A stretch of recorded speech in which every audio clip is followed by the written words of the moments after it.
into what is up, everybody. Welcome back to Zachary Reality. I'm your host, Zachary Reality, and we are here with a very special guest today, former Bachelorette, TV host correspondent, podcast host, wife, and now a new author of Real Love. Yes. The one and only Queen Rachel Lindsay. Oh, thank you so much for that beautiful introduction. I'm happy to be here. Thank you for having me.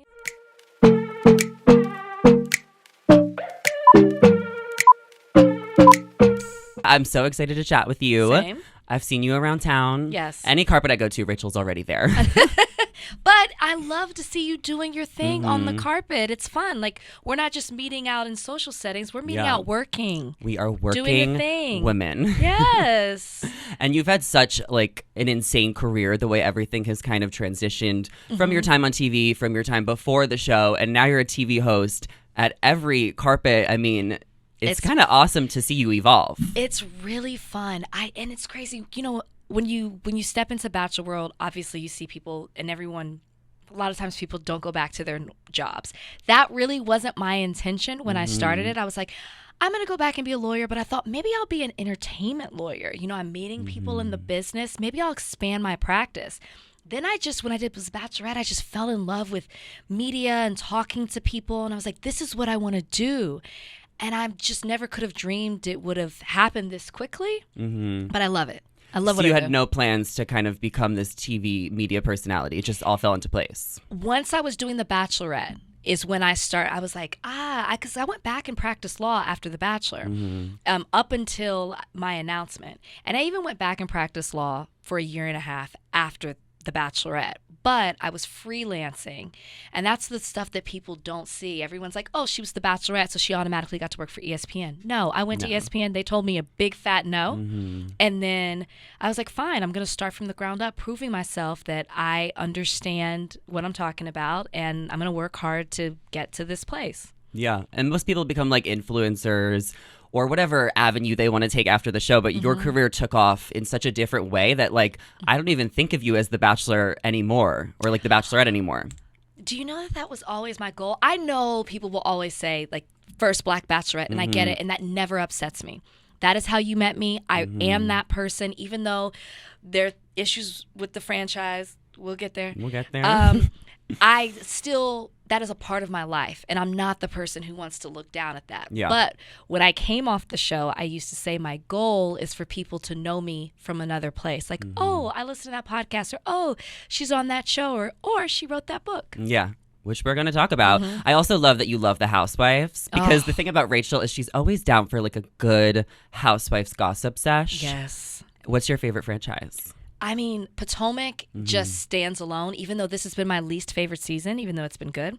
It's always good. Jersey? That's my favorite. We're 4 episodes in, 2 new women and a friend of, and this is so good. It's so good. It's so good. I've always loved Jersey. That's what got me into Housewives, because of Teresa's table flip. I know it's kind of like the basic answer, but like that's how I discovered Bravo. And it's a fair answer.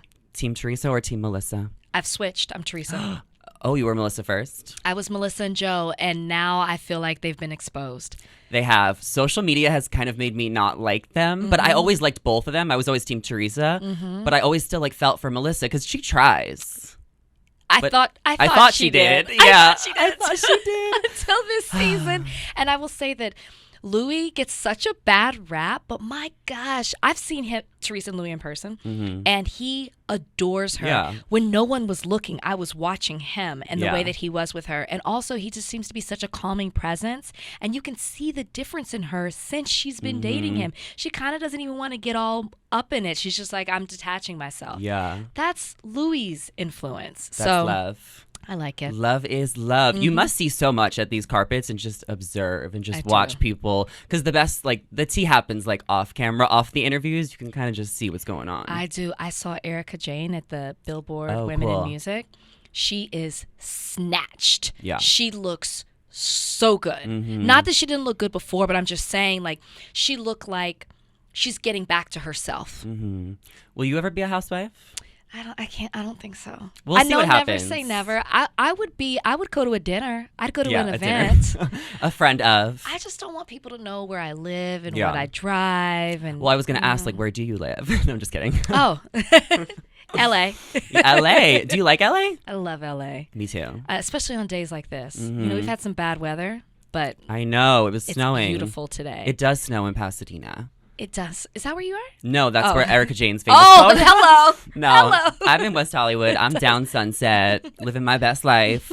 Let's talk about the book Real Love. Yes. Now, this is your second book. This one came out last year. Yes. Miss Me with That. That's right. The novel. So did you decide to write this like right after? Because this came out pretty quick. Yes. So when I was talking about them about, you know, the nonfiction book, telling my story, which I was approached right after I came after The Bachelorette, and I'm so glad I waited because so much has happened since then. But it was the perfect time to write it. And at the same time, I pitched Real Love. Didn't have a title then, but I pitched the idea because the two books kind of go together because obviously Miss Me With That is a book of essays about my real life, but Real Love is fiction, romance novel, women's fiction, but it picks up from...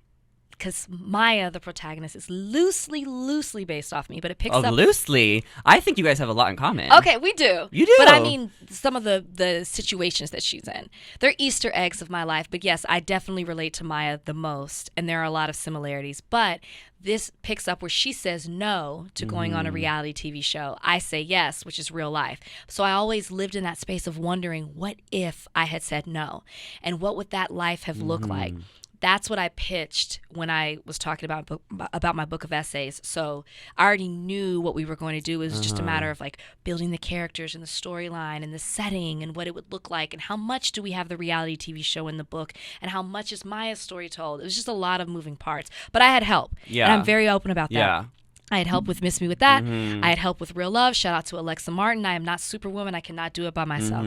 Yeah, that was definitely I another don't question. like when That people was like, don't act like they have ghostwriters. yeah, for sure. I don't like that. Well, like as I was like starting to read it, I was like picturing it in your voice, like Maya, the protagonist, and there is like a lot of similarities, like even to like the little stuff, like she's in Miami, like you lived in Miami for a hot minute. Yeah. Going on this show, becoming the lead of Real Love. So was that like inspired based on The Bachelorette in a way? Oh, absolutely. Yeah. Absolutely. And in Real Love, the Bachelorette is a Latino woman, which we haven't seen before. Which will we ever see? I don't know, but you see it in Real Love in the fantasy land of Real Love. But yeah, no, absolutely. It's based off that. And even the realistically Stacy, the blogger, is, you know, inspired by the Zachary realities of the world. I'm Stacy. No, one of my best friends' name is Stacy. So like as I was reading, I'm like sending her a picture on Snapchat. I'm like, Stacy, it's you. Like, it's you. So Maya Johnson, she has a plan to become the youngest female director of her company, marry her college sweetheart, and build a fabulous life in Miami. And this is where the focus lies, as she doesn't want to go on a dating show called Real Love, so she recommends her best friend Delilah go instead. Who's Delilah? Delilah's not based off of anybody in Okay. particular. Just I wanted Maya to have a diverse group of friends. And so there's a lot of similarities between Maya and Delilah, but Delilah decides to step into the unknown, where Maya stays in a box on her life path. And so you see those situations kind of mirror one another, and she's seeing a life that maybe she could have had had she taken a risk. And you know, she's living the life according to her plan, which is almost me. Which is kind of very relatable. I think a lot of people have a plan for their life and what they want to do and what they see themselves doing, which is also like your life. You thought you were going to be an attorney forever, and then you took a different trajectory. Just like Maya, she could have took that opportunity, but she passed it along to her best friend. Right. And now Delilah is the Bachelorette of Real Love. And now she's starting to fall in love. And that's when Maya realizes that she's not as happy as she thought she was. Right. And there's certain situations that happen and certain people that come into her life that make her question some of these decisions. All the same time, she's watching Delilah, who, you know, months ago was sitting with her at this same firm. And now she's like, my friend looks so happy. She looks so free. What would have happened if I would have done that? And then also her life plan isn't going according to her life plan. Yeah. Certain things are happening. So there's a lot going on. And I felt like I wanted to obviously explore the unknown, the what if of if I had not gone on the show. If you didn't do it. But I think a lot of people are at these crossroads in life, whether it be in love, life, career, family, where you have to take a risk, you have to be fearless, a leap of faith, and figure out which way that you're going to go. Yeah. And so I think a lot of people will see themselves in Maya, or maybe you'll see yourself as a Delilah who did take that risk. Maybe you'll be an Ella, the sister, who's the free spirit who everybody wants to be. Maybe you've had a relationship like Ralph or Kai. Or I Vaughn. just want to pause on Kai. Kai. Well, I think it's like also like what I took away is like it's important to have friends that are evolving and that you can grow from, and friends that inspire you. And I also think that from this book, I was like, it's good to have friends that you've been friends with forever, but it's also important to make new friends as you get older. It's never too old. You're never too old to make new friends. Right. It's interesting you say that. I said that to Brian the other day. I said this when I came on The Bachelor. I was like, listen, I'm in my 30s. My friends are my friends. Yeah. I'm probably not going to make adult friends. You don't do that. And then I walked away with some of the most beautiful friendships. I'm friends with them to this day. Yeah. I've seen them go through huge life moments. And I am a firm believer, especially moving to a new city and embarking in a new career. I am constantly making friends in adulthood, lifelong friends. And also with this friendship group, because when we started writing the book initially, there were more friends, and it just got a little too much. So there's a core group of friends. And I love that some of the friendships aren't always what you think they are, which is also real life. And what's sad is you get older, you see that you're changing, your friends are changing, and your paths just don't align in the same way. And you lose friendships along the way. Yeah. And it's like you also don't have to put too much pressure or expectation on your friends. I think it's good to have social acquaintances. Yes. Like not everyone has to be your best friend, and you don't have to like feel like they have to be your best friend. Right. You know, Right. like sometimes people are just in your life for a certain reason, and it's not that serious. Yeah. It's like what matters most is that you have your man, your family, a few close friends. Right. But you don't need like so many, you just don't need expectation on anyone. No, you got to keep your core small. And the older you get, you realize that not everybody is the friend that you're going to be. And that's when they start to fall off. Yeah. So talk to me about Maya's relationship with Vaughn. This is her man. Vaughn Ralph. Vaughn. Yes. And isn't your co-host Vaughn from your podcast? Van. Van. It is not based on Van. I'm just saying. That would be funny. Well, she's in this relationship. It's not really working out for her. Right. I'm assuming that Maya's going to break up with Vaughn eventually in the book, but we'll see. Got to read it. Real love. What was she missing in that relationship, or when did she realize that it just wasn't working? Yeah, so I think, if you know my story, you know that I had ended a 5-year relationship prior to coming on The Bachelor.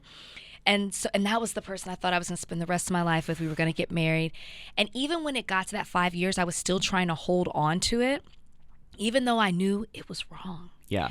And so that's Maya in this. She's been in a 10-year relationship.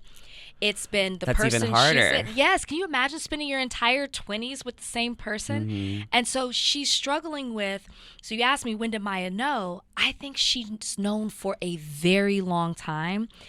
But as women, we are fixers and we can make it better. And she's invested so much and sacrificed so much and given so much of her life into him that it's like you don't want it to end. You want to see it through. Yeah. And so I think Maya, I think she not always knew, but she's known for a while, but she's going to fight for it. And I've been there. And I think a lot of us have been there, or we're there right now. Yeah.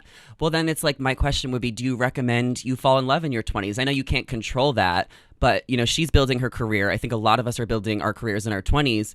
Is it even worth trying to date and put yourself out there in that way, especially if you know what you want? I think that's a great question. And I think that if it happens, it happens. I don't think that you have to, I grew up in the South, and a lot of my friends that I went to school with got married super young, and some of them are on their second, third, fourth, fifth, sixth. Seriously, marriages. And I think there's this pressure that you have to create this family core.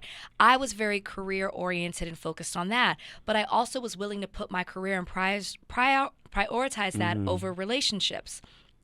I think that if you're feeling it and it goes there, be open to whatever happens. But I don't think that you have to force, like, oh, I'm 25. Yeah. I got to start having kids soon. I got to have this family. I don't think that you have to do that. Just let it happen. When do you know it's time to leave a relationship? Oof. When it drives you insane. Yeah. When it takes over your life. And it takes over when you lose yourself. That's great. That's the perfect way to say it. When you find yourself lost in a relationship. I had friends that actually pulled me to the side and said, we don't recognize you anymore. You're not acting like yourself. Or when your whole life becomes their life and they're allowing that to happen. Like sometimes it just naturally happens. There are women like that, I have friends like that who get lost in their relationship.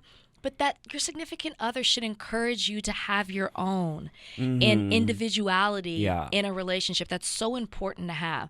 So yeah, I think when you start losing yourself, you don't recognize who you are. It's really been time for you to go at that point. Yeah, you have to have your own career, your own friends outside of your relationship. Yes. Friends are so important. Hobbies, you do. You do. Now, absolutely. not too much of it. Not too much. Yeah, you got to just find a way to make time for everything. Yeah. But that's life. Yes, that is life. Sometimes you can't have it all, and sometimes you can. So what's going to happen to Maya? Let's give them a little tease. Oh, Maya goes through it. And Maya is faced with, do I stay in this same place where I don't feel fulfilled, but I've checked all the boxes and I'm doing everything that I said I was going to do with the person that I'm going to do it with? Or do the first time in my life, do I make decisions for me and I go not with the wind, but I just more so am a little selfish in what I want to do, and I'm not worried about outside opinions and judgments or the no on the other side of it or just the fear of the unknown. So Maya, you will go on this journey with Maya as certain people in her life help and hinder this decision. Friendship, family, and career. All those things are coming to a head for Maya, and Maya's truly the only one who can save herself. Yeah, because she's in charge of her life. And even if your friends and your family tell you or give you guidance, it's up to Maya. It's up to you. It's up to me what we want to do with our life and where we want to take it. Exactly. And I think it's important to say this is a romance novel. I said that, and it's women's fiction, but it's also a story of self-discovery, and that there is romance in that. And I don't think that we do that enough and talk about that enough. And a lot of us struggle with that, of loving on ourselves, and Maya struggles with that. So yeah, it's good. Cute. Yeah. Okay, well, Maya, girl, I wish you luck. Where can everybody get the book? It's going to be out Monday. It's out right now. It's out Congrats. now. Yes, it's out now. Tuesday. So, but Tuesday, it's out now, and you can get the books wherever you get books. I think you go on Penguin Random House's website, Amazon, wherever you get books, you can get it. You got that on Amazon? You know that TikTok sound? Yes. Which I'm loving. Sadly, I'm learning TikTok. Oh, she is. She is. I saw you a few months ago, and your assistants or the people that she has, they're like, Rachel, you need to make content. You need to make TikToks. And now I see you on my FYP. Am I on the FYP? You're on the FYP. The fact that I even know what an FYP is. What is an FYP? For your page. There you go. For you page. Oh. There's no R. You're just used to adding the R because it's Rachel. Okay. Thank you for saving me on that one. I still have a lot to learn. Yeah. Love it. Well, that's really great. And I think people are really going to enjoy reading it. Thank you. And it's fun. It is fun. It's escapism. And it's fun to play in a fictional world. Yeah. You know, things I couldn't say and miss me with that.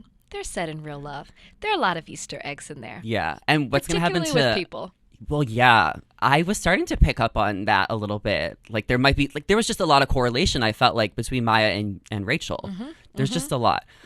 So what's going to happen to Delilah? You have to see. Okay. Delilah is on the show Real Love. She's on her own journey.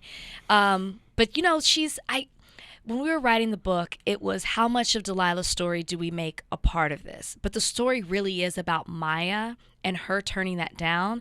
So the show and Delilah are there more so to show what could have happened, but then also for her to learn from Maya learn from Delilah, because you really see a change in Delilah as she has let herself go. And then I don't want to say a jealousy from Maya, but kind of like a longing of feeling like like alone because she's missing her friend, but also like she left out and she's just in this place of wondering of what could be.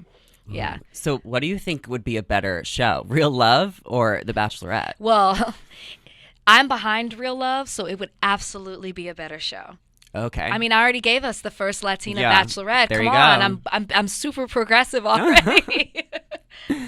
That's crazy. So let's talk a little bit about Extra first. Okay, We'll talk about okay. that. Then we'll get into Bachelor because Okay. y'all are waiting. So as I was saying, I love seeing you as a TV host. I love seeing Thank you on you. the carpets. I love seeing you at the premieres. I love reality TV, but I've been doing some hosting and covering, and I'm like, Yes, you kind have. of struggling. Not struggling, but it's like, oh, I have to like learn this about these actors just so I can kind of get my face out there and do that. Yep. Is that kind of how you felt going into it, or are you just so into pop culture and into everything? I am not into pop culture. Oh, okay. I realize, I mean, I'm in it now because Yeah. it's a job. But prior to this, I was like, there's so much that I don't know. I know what I like. Yeah. But other than that, I wasn't on social media following the pages. I do all of that stuff now. Yeah. I didn't really care. I'm a sports fan. Yeah. So if the pop culture aligned with sports, I was in it. Mm-hmm. I knew it. So it really wasn't my thing. So like you, and this is the side that people don't talk about. They Yeah. think that, you know, someone writes all the questions for us, Uh-huh. or we just go and just say whatever. But you have to research. You have to know. You also have to know what they like, what they don't like. What you have to watch other interviews to see what's, you know, can I curse? Yeah, fuck I'm gonna it. say piss. Fuck.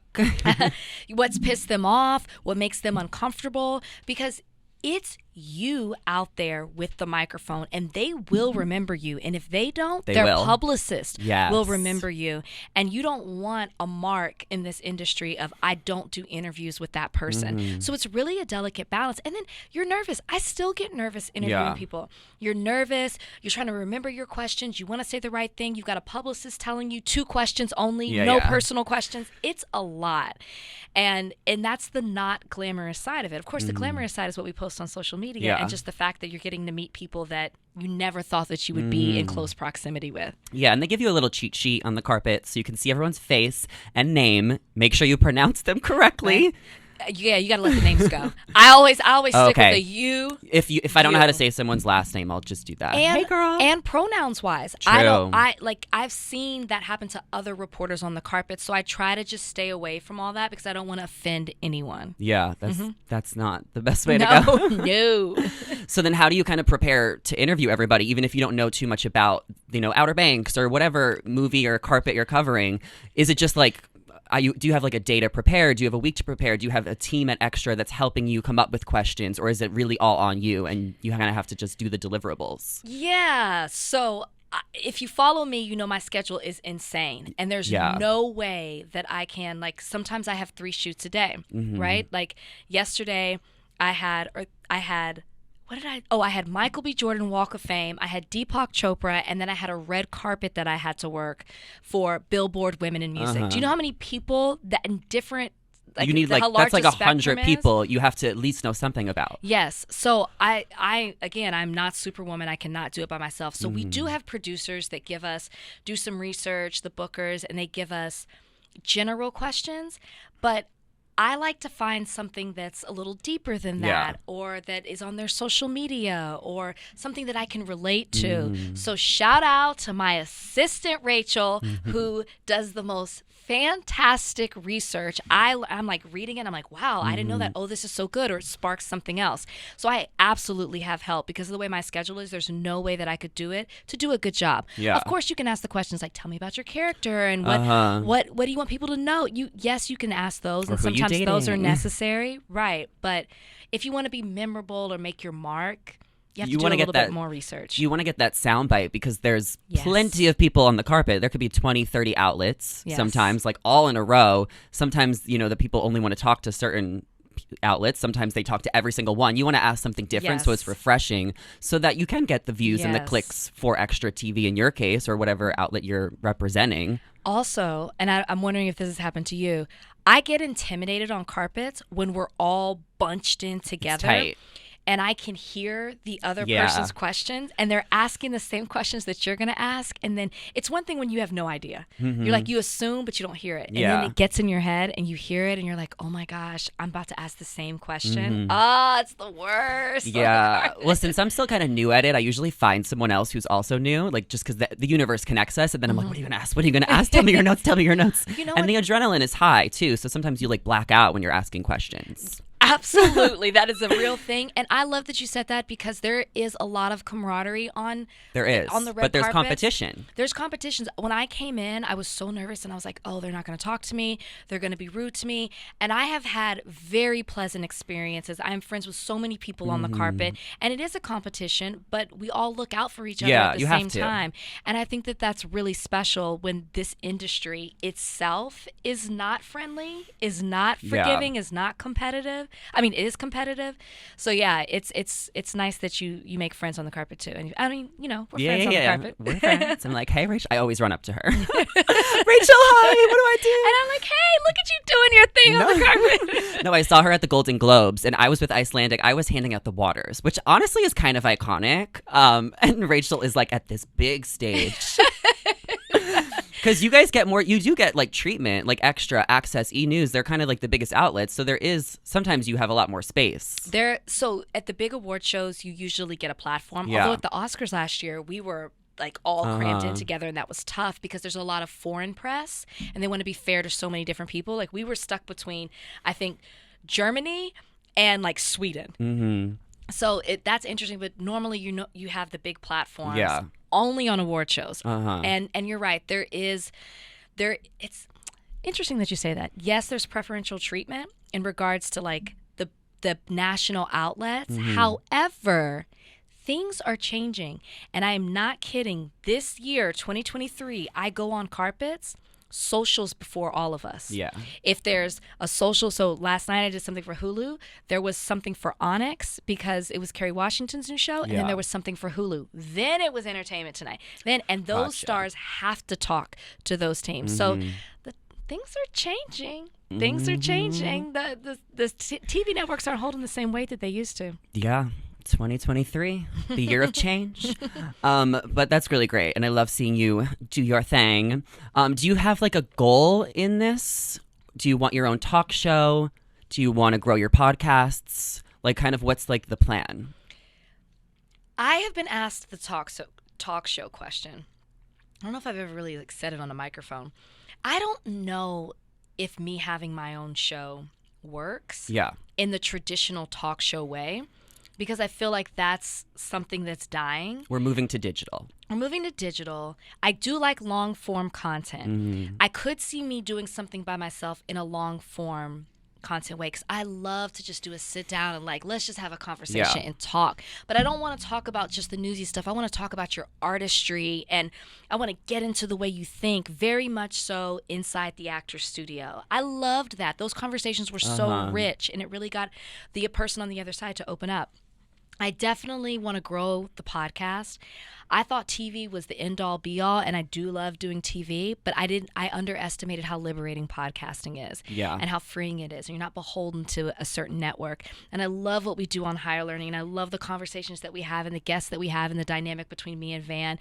I'd love to see that. We do film it, and we put every Higher Learning episode up on YouTube. Check it out. Yeah. But I'd love to see it live maybe on a streaming platform as well. I mean, change the format a little bit, but I think that that's something that we could do too. I want to bring more people in studio because we started our podcast in the pandemic. COVID. Yeah.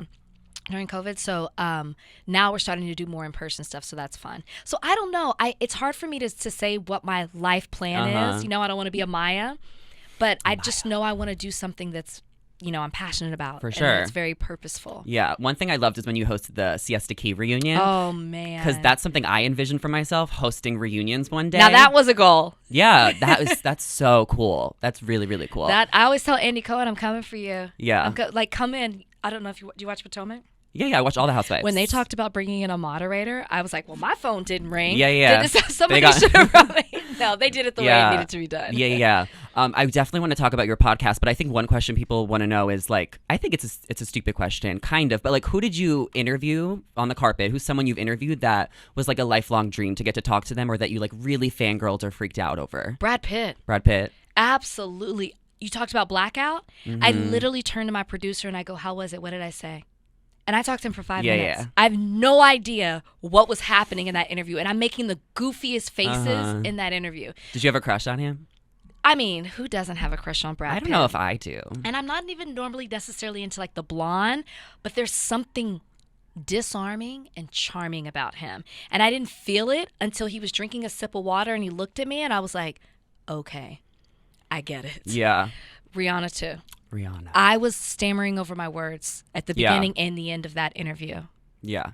Yeah. I love that. And also I was going to say, I think it's important to have short-term goals. I think I used to like envision what I wanted to do. And now that I'm like kind of doing what I love, I'm like, I only can worry about my next 3 months, my next 6 months, maybe like a few years. But it's like you can't plan too far ahead because you just never know what's going to happen. Exactly. And you have to be so open to all opportunities because we don't chase, we attract. What's coming is meant for us and it's all going to happen. But we also need to put out there what we want. Yeah. But then you never know where life's going to take you. Absolutely. And I also want to say, I do want to be in more of a creative space. I'm so busy and I'm moving around that I don't have time to just be. And that's what's so great about the book is it gave me the opportunity to explore a different world. And I want to do more of that. I want to create shows. I want to develop shows. I want to maybe even do documentaries. Like there's certain ideas that I have floating around that I just haven't had time to put the pen to the paper or talk to the certain people. So I'm in a space now where I'm like, I need to network. I need to meet. I need to create, develop. That's just like what I'm feeling because that creates longevity in this industry as well. Yeah, well, that's so exciting. Life is so exciting. When you tap into your career, there's just so many opportunities. Yeah. And you should always be excited about what you're doing and what you can do all the way until you're ready to retire. Because then you're done, then you're burnt out, and then there's nothing left. Right. And that's fine. Right. So there's always going to be new career avenues, and I'm sure we'll see you and myself in many I was different gonna ways. say, you better put yourself in there. Oh, of course. Well, I mean, I think a lot of people also who are young journalists like myself would want to know what kind of advice you have if you're just getting started, and maybe you can give me a little bit of advice. You know what I would say? Well, one, we just talked about it. You got to create.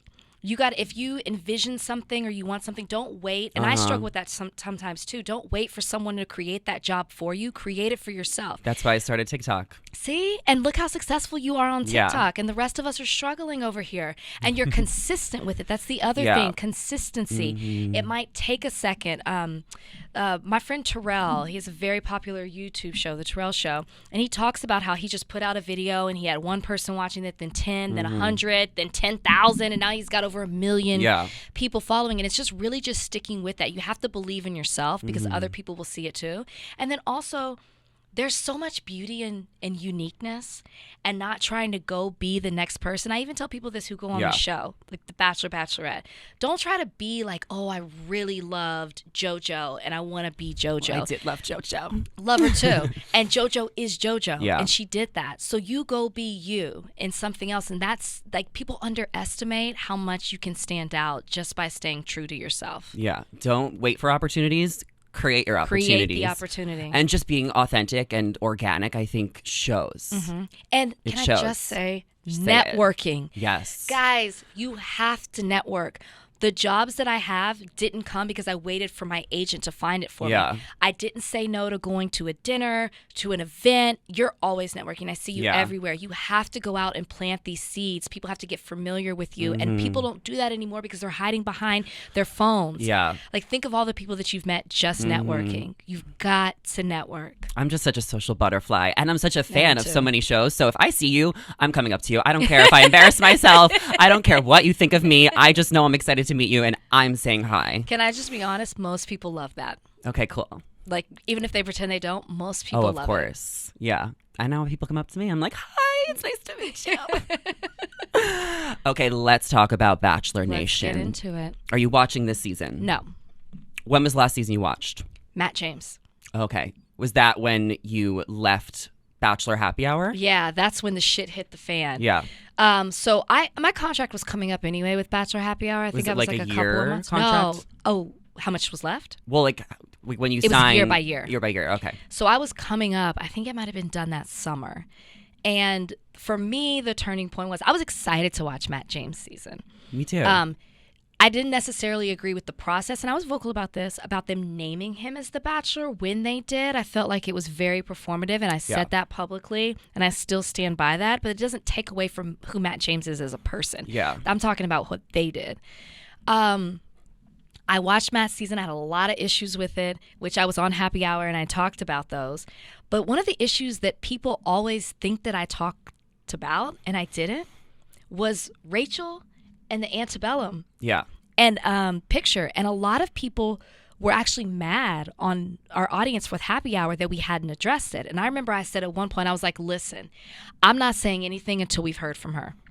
I was like, I don't want to talk about it until I've actually hear her talk, and the only thing critical I said is she needs to talk. Yeah. I want to hear from her. And that was it. But for some reason, people think that I was just really going off on her, and I wasn't. And then, of course, the interview happened, and that was what it was. It was the response. I loved the response that I got from people that were on the show. That was beautiful, and I wasn't expecting that. And I never had that kind of support before because I've been outspoken on a lot of things. Mm-hmm. I got off social media for the first time ever since I got on because of the hate that was coming my way. And it was outside of Bachelor Nation too, but Bachelor Nation, or the clan as I call them with the K, the clan side, not Bachelor Nation, Bachelor Clan. Mm-hmm. The way that they went after me, and after I had just spent less than a year before that, or just not spent, but less than a year before that, people came after me for not showing grace to Hannah Brown after she said the N-word in that song, which I didn't feel I actually did, and I don't even talk about the private conversations that Hannah and I had prior to that. Mm-hmm. People were like, you should have shown her grace, you should have shown her grace. And then when the Chris Harrison interview happened, it was like nobody wanted to show me grace. Where was that same grace that you were preaching for this one, and you're not preaching it for me? And there's only one difference here. And so for me, it's like, why am I giving so much to a franchise where it is not everybody, and I'm not going to generalize, but there's such a loud group that can't stand me and is never going to give me the benefit of the doubt, and they don't want to. And I thought, I knew why I was staying tethered to Bachelor Nation, because it did give me a lot. And a lot of people accuse me of not acknowledging that. I absolutely do. Yeah. I found my husband. I found beautiful friendships. It changed the way I had my own journey of self-discovery. You know, it opened me up to give me this platform to have this career that I'm loving so much. So I felt indebted to Bachelor Nation, and I know that it can work because it worked for me. Yeah. And I wanted it to work for other people, particularly people of color. And so I felt like I owed that to Bachelor Nation. But once that happened, that was the turning point for me where I was like, I don't know y'all shit. Yeah. So you left Bachelor Nation during Matt James's season. You left the podcast. Okay, and then you were done. I think I stopped. So Matt James' season probably ended around March. It was probably the AFR. Yeah. I was already not podcasting because that got off social media, and I was like, mentally, I can't handle it. I need a break. And so there were about 3 weeks that I wasn't on the podcast. Then I came back as an agreement, and I podcast for like a couple of more weeks, but Matt James' season was over. I didn't come back till after his season was over. Yeah. I didn't want any more of it. And I did a few more episodes, and then I left. Well, you want to stop before a new season starts, because then once the new season starts, you're like in it. You're like, oh, okay, I'm in it for the season almost. I would have stopped. If we could have been right in the middle of Katie's season, and I would have stopped. And I actually, because that was the first time I wasn't going to be attached to a show, I actually messaged Katie, and I said, I just want to know that I support you, and I'm happy for, you know, this journey that you're going on, but I will not be watching your show. Yeah. And I just want to say that to you before you hear me say it publicly. And I said, but if you ever need anything, Call I'm me. always here. That's great. Yeah. Did you get the job at Extra before you left Bachelor? Yeah. Oh, okay. Yeah. So you kind of already had like a transition because you still wanted to stay in the hosting world. Yeah. Right? Yeah, I definitely I was just making sure I had the extra job. Yeah. No, I definitely did. And when the podcast started, that was my first, when the podcast started, it started in 2019 that summer, and I was with Ali Fedotowsky. Yeah. That was my first real Hosting. consistent hosting job, and I loved it, and I developed a brand of saying what people were too afraid to say, and that was something I said before I joined. I was like, listen, you know me, I got to be able to speak my mind. I don't need people to hold me back if I'm feeling a certain way, and I'm thankful that they gave me the freedom to do that, and I grew as a personality through podcasting on Bachelor Happy Hour. So that's another reason I felt indebted to it. For sure. But did they ever consider you to host after the final rose, or was that after everything kind of happened? Somebody did ask me if I would be interested in hosting the final rose, and I actually said it was definitely not a decision that was made. No one said, here's the offer. But it was like, well, Rachel, a higher up, was like, you should do it. And I said, I actually think that's not a good idea because I'm part of the story. Yeah. And journalism 101, you're not supposed to be the story. Yeah. And so I said, it needs to be a bigger conversation. There's a lot that needs to be said, and people need to be able to hear it. So you need to pick somebody who can have that, who can have that conversation and people will listen. And I said, I think Emmanuel Acho. And they were like, that's actually a really good idea. Oh, so you suggested him. Oh, I love that. I actually get frustrated when Bachelor Nation hates on you, because I get all my comments when I talk about Bachelor. You know, I read my comments, so that, and it frustrates me because I know you personally, and I know how sweet and supportive you are, and how kind you are, and how you've always spoke out for change. Like, Rachel wants the right things. Rachel wants diversity. Rachel wants acceptance. Rachel wants non-judgment. And it's frustrating that people are still just like not getting that. But I think that just speaks to America, maybe the audience of the show, just the ignorance of it all. And it's just like, if you speak out and you share your opinion, that's not on you. But it's funny because, and that's it's you know, there's a racist audience. I mean, there's really I don't want to tiptoe around it, because not everybody, let me be clear, not as a whole, there's a sector that's very racist.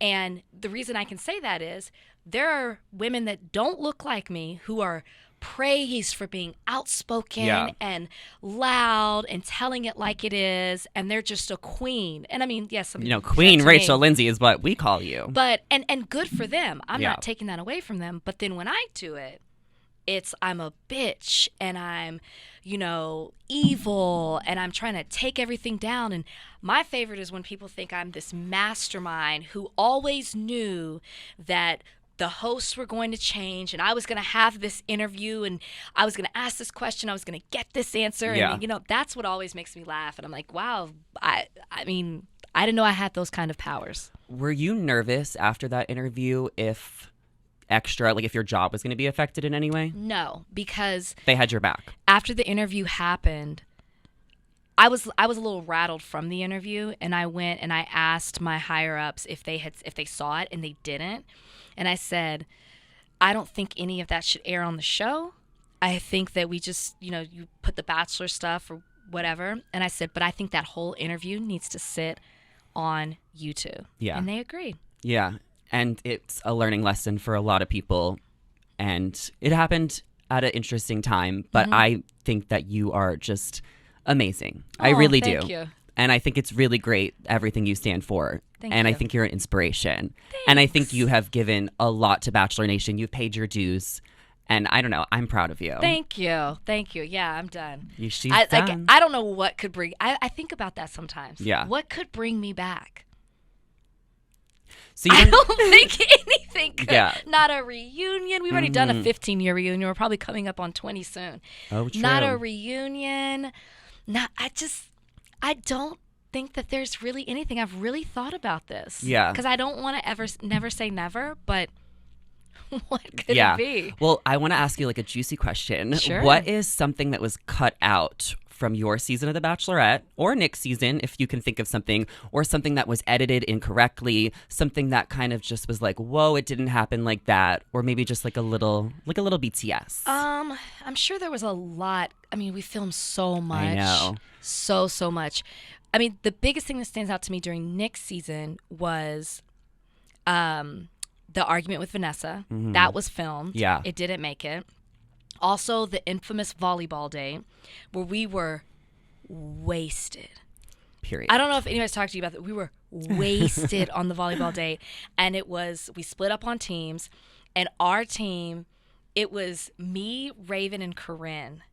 And we killed, I think that was who it was. We killed the other team. And, the team that won got to go have longer time with Nick, or got to move on. Yeah. And then Nick comes back and he's like, I think I'm going to let everybody go on the date. And at that point, we always knew it was Vanessa. Like from the second day, we called it.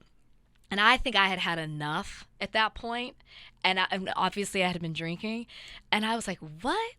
I was like, you got to be kidding me. I was like, the only reason he's making this decision is because Vanessa's not on this date. And I was like, fuck this. Yeah. I was like, I want to go home. I am done. And I was like, on the whole ride back, I was like cursing out people. I was like, I'm done. I was like, don't mic me, leave me alone. And then they tried to come into the room. It was over with, and I like took off all my clothes. I was like, you can't come in here because they can't. They're not allowed to. And I was just like, I'm done. I'm not coming on this. I'm done with the show. And they were like, okay, well then we're gonna set it up where you're going home. You have to tell Nick you're going home. And then I ended up somehow getting dressed, and I was like, okay, I'm gonna go tell Nick I'm going home. And I was like saying goodbye to the ladies, giving hugs to Yeah. people. And then Nick said something sweet to me, and I was like, okay, I'm going to stay. Yeah. But that was like a really crazy moment. And then on my season, the moment that stands out to me the most is when we were at the house, and this is family week, and it's my family sitting there, and they're grilling Brian. And in real life, what happened is my dad was like, I do not want to be filmed, and I don't want to wait. So the moment I come through the door, shut down filming, because the first day he had to wait, and he was not happy. So he comes through the door, and they're like, okay, everybody shut down. But they're like, first, Brian, excuse yourself from the table. So Brian's like, excuse me for a second. And so then they Can I steal you for a second? And then they shut down, and then Brian goes and has a conversation with my dad, and we pick back up. The way it aired, Brian's getting grilled, and my uncle's asking questions, my sister, and then all of a sudden Brian goes, excuse me, and walks away like he couldn't handle it. And in reality, he was answering the questions. Yeah. So that was like, and I remember Brian was upset about that, and he addressed it. That was something that stood out to me. But I don't have one of those moments where I was like, I didn't say that. Yeah. Like, everything I said. Yeah. And we love Brian. I've been to him a few times. He is a chiropractor. Yes. And he's the best. And when that Dumois blind came out, everyone was looking at you, which honestly, I think that was a fake blind, 100%. I said that too. I knew it was fake too when I went through all the couples. I was like, no, check. Why do you think people doubt your relationship so much? Or is it just the haters? It's the haters. First off, I think Dumois is going to start to have some issues, because that was so obviously fake. Do you think Mike Fleiss did that to get more press for the show? I don't know. That's we blame him for theory. everything. He probably has no idea what that website even is, but or that social media page. But I wasn't shocked that people thought it was me and Brian. There's still a huge group that doesn't believe that I really love Brian and that I really wanted Peter. And, they're always, the moment that, if the worst happens and Brian and I aren't together, you're going to have all these people that are like, see, I told you. Yeah. I waited 13 years to for tell it you. to happen. And I always knew it. Yeah. So it's par for the course with me and Brian, which is part of why we keep our relationship so private. Yeah. Because so many people have opinions and things to say. So we just keep it for us. And I always laugh when they're like, oh, Rachel, are you okay? We haven't seen Brian in like a month or two. Yeah. It makes sense. And I'm like, yeah, because we are living our lives off social media.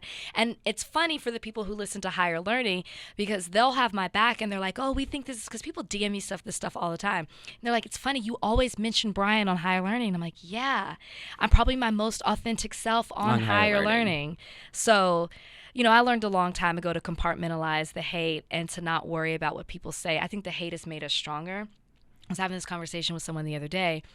When you're so loved by Bachelor Nation, it gives you a false sense of reality, because majority of the people don't care. Yeah. I'm polarizing in Bachelor Nation, and I get a lot of support in real life from people who aren't tied to it. So it really gives you this false sense of, oh, people love me and my whole life is about to change and all this is about to happen. And in reality, most people don't even know the show or what Bachelor is. I didn't watch the show before Yeah. I came on, and you see it. I mean, look at people's social media followings. Everything is starting to change, unless they're going to TikTok, and I wouldn't know. They're not. They're not there. They're not? Because I'm running out of things to talk about with Bachelor Nation, which is why I'm You're shifting. moving on? I love Netflix reality. So I've been don't covering a watch- lot of those shows. Okay, if I was going to start, what show would I start with on Netflix? It's Love is Blind. The first season? Yeah, but if you don't want to go back, I tell people, it's like, if you don't have the time to go back, just start at a new season and you'll get it. Okay. So season 4 comes out like next month. That quickly? Yeah. I heard this last season that was in Dallas was really good. Yeah. Okay. It was. Love is Blind is always really good. All right. Ultimatum, Selling Sunset. There's a lot of Netflix shows. I do that one. I do Selling Sunset. I did Buying Beverly Hills. Oh, I liked that one too. I did that. It was a little too on the nose for me. Yeah. But I liked But I was seeing younger real estate agents learn. Even Yeah. if there was nepotism, I still liked seeing them learn. Oh, if there's a season 2, I'm watching. There'll be a season 2. Okay. It's coming. It's coming. Just wait. Wow. Well, I think we kind of covered all of our bases. Awesome. Are you going to have kids? I want to. Okay. Yeah. And it's more of like, I've got to prioritize it. Yeah. And I really like 2023, I say to myself all the time, I am prioritizing this. So it hasn't been it's not like we haven't been trying. Yeah. It's just not as easy as you thought it would be, Yeah. unfortunately. But yeah, no, we do want kids. When do you feel like you're doing everything and you're doing too much and you've already kind of accomplished your goals? Well, then you decide to take a step back from working and just kind of go into that world. I don't know if I can take a step back from working. Okay. I'm always joking. I'm like, I'm going to strap that baby on me. That baby's coming to meetings. That baby's coming to workouts. That baby's like, it's going to grow up real fast. Yeah. I mean, obviously that's not realistic, Yeah. but I don't think it means, and I think that I've had to get out of that thinking of, oh, my life will change. But it doesn't mean that I have to stop doing things that I love or working as hard. I just might have to shift the schedule and change the timing of the way that I do things. And I'm trying to think of it like that. I talk to a lot of moms, I guess I'm mentally, because preparing for motherhood isn't just having the baby, it's mentally getting in that space. And for me, who's been so work-oriented, now I'm mentally trying to get in that space. And so I've been talking a lot to my friends that are mothers. When I meet a mom, I ask questions. When I see a mom in the corporate world or doing what I do, I immediately beeline to them and I talk to them because I want to understand and I want to know, like, you can do this, Rachel. Like, you're just being full circle Maya and just scared of the unknown of it all. Yeah, and you're an auntie, right? And I love being an aunt. That's so cool. I have 2 nephews, Alistair. I almost said that wrong. Alistair and Hendrix, and I love him, them. him. It. Didn't we talk about not getting the names wrong? Yeah, right. Pronunciation? See now you see why I say happens. you. Yeah. Well, let's hold up your books. Okay. So we have 2 books. Do I do this one? Yeah. Well, hopefully everyone already read Miss Me With That, but if you haven't, that's still available because that's been out for a year. This is now out right now, Real Love. Check it out. Check it out. Tell everybody where they could get both books, for the last time. Yeah, wherever you get books, you can check it out. It came out Tuesday. You can get it now. You don't want to miss this. It's a lot of fun, but then also really thoughtful. I think you'll see something of yourself in the book. I love that, and I can't wait to hear what everybody thinks about it. So definitely DM me, DM Rachel, let us know your thoughts, and tell me who you think who is who. Do you think some of the characters are based off of people? I don't know. Am I going to have to get the detective out and go through a TikTok series? I might have to. Well, thank you so much for being here. Thank you for taking the time. Yes, I love you. You have my full support. Yes, same to you. Love you too. Thank you for having me. I appreciate it. Of course. And thank you all so much for listening to this podcast. Please be sure to rate it 5 stars and leave a review. And if you're watching on YouTube, do not forget to subscribe and leave your thoughts down below. And we will see you guys in the next one. Amazing. Bye.